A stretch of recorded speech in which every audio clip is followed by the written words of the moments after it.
what is data structure and what's its importance in a program, and how you're gonna calculate the space and time complexity and all about it. We're going to see that in this video today. So hi everyone, this is Subrat and you are watching Fun of Heuristics. So on this channel you will get to know about the programming languages, the framework and all about the algorithms. So please consider subscribing and hit that bell icon if you haven't yet. So I will begin with the data structure, then I will go to how to calculate and find the time complexity, and we will going to see some examples like here we have, but we'll go to this little later. So first you should know about the data structure, and this is the first video of the series of data structure and algorithm. You will going to see kind of all data structures. I will try to cover. I'll try to code in JavaScript or TypeScript, and I will try to cover all the famous algorithms that's out there. Okay, so please subscribe if you haven't yet, and so that you will get notified whenever I'll post a video. So coming to the video, now what the data structure is. So data structure, you can say it's the basic building block of a application. It may seem fancy to someone, like, okay, I don't know data structure, but you know data structure, you are using data structure, maybe you don't know them yet. Like a simple example is a array is also a data structure.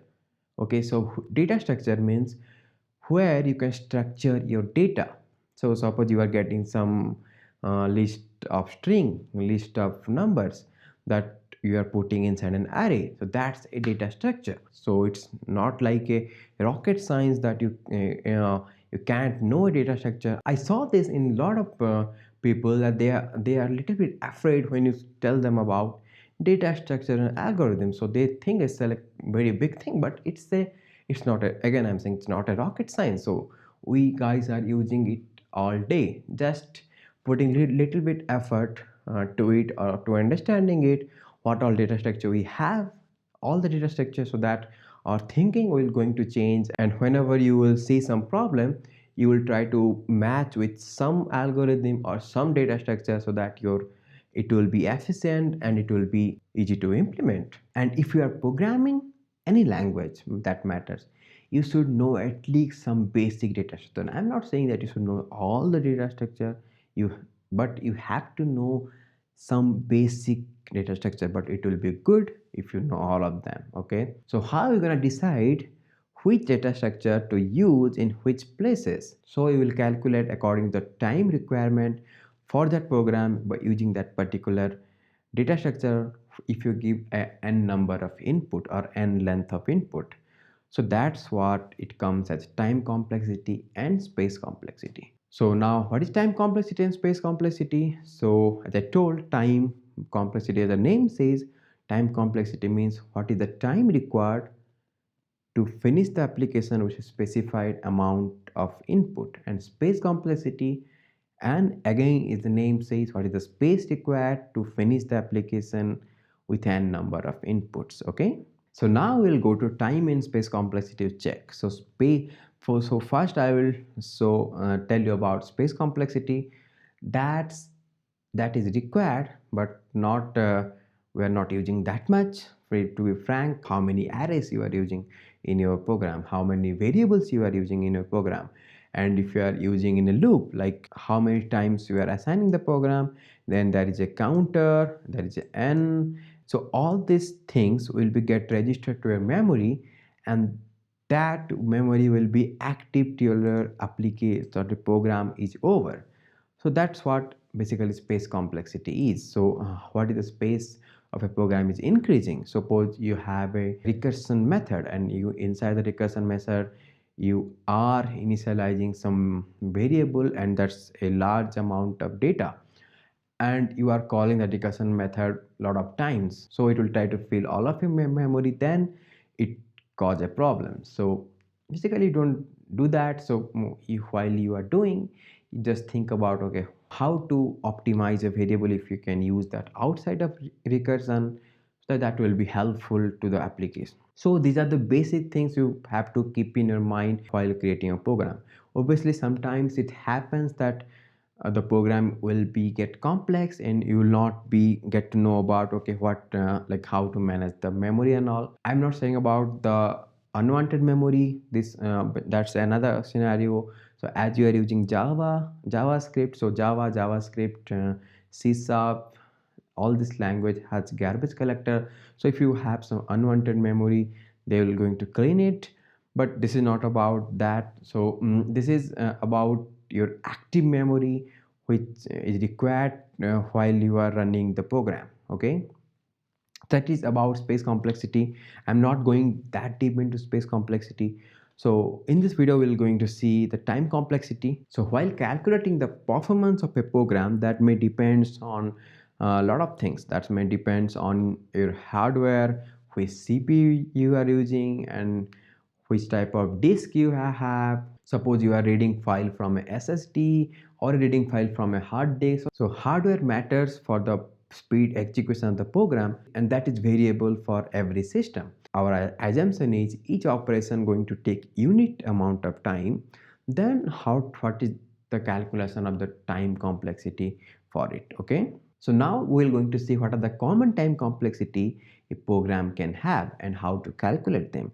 So I will show you like how to calculate them in a small example here. What I'm doing here, I'm iterating through the array. I'm just finding the sum. So sum initially it is 0, then I'm increasing the value with the value of the items. I'm console logging the value here. So we got the value as 165. So this is the all the summation of the value. Okay, so now we're going to see how we're gonna calculate time complexity for this program. So for a thumb rule, just check how many times the inner operation is running. Okay, so inner operation means this one. So that will be basically your time complexity. So we can see here, as this has a length of n, so n will be, suppose it's 50. I haven't calculated yet. And suppose it starts with 0. So first what will happen here is, I'll just write it like this. So first, as sum equals to 0, it will increment the 0 plus 1. So 0 plus 1, and that will be 1, and that will be get assigned to the sum. Now the sum is now 1. Then and in the second time, so this get over, now it will go to the 2. Now it will try to do the summation with the 1. So as sum is 1, so now it will be 3, and this will be get assigned to sum. So now this value also get over. Now as it will get keep on increasing and adding the value of all these elements. So what we are doing here is, till the all the last value we are iterating. So from here to the end of the array, we are doing the operation inside the loop. So that means this particular for loop runs for 50. If the length is 50, it depends on the length.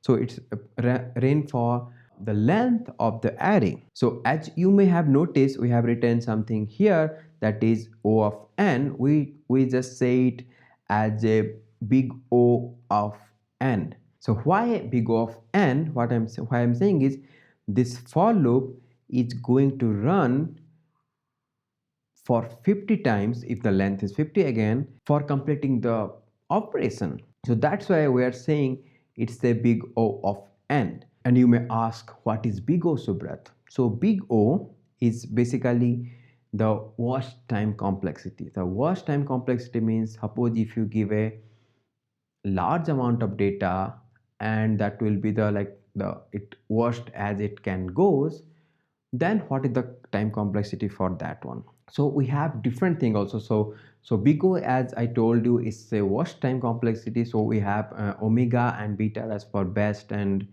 that's I have to check. But yeah, but the point is, if you are doing a programming, if you are doing a building an application, you will not think about the best time complexity. So you will always be prepared, or should prepare for the worst scenario if it's working on the worst scenario, it will going to work in the best scenario as well. And one more thing, suppose inside a for loop you are doing three operation. Okay, so total operation is 3, so and it will going to run for n number of time.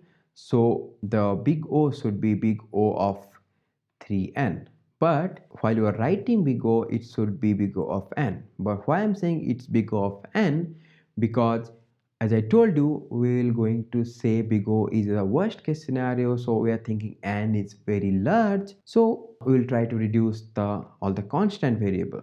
Suppose you have some equations like I will just go now for the n complexity, so 3n plus 40 plus 1. Okay, so it's 41, but suppose something like that. So here what you will do, like this plus 41 is very small with respect to 3n. Okay, so it's very small with respect to n, so we'll just try to discard this one and we'll just get again 3n, and that in turns again go to the big O of n.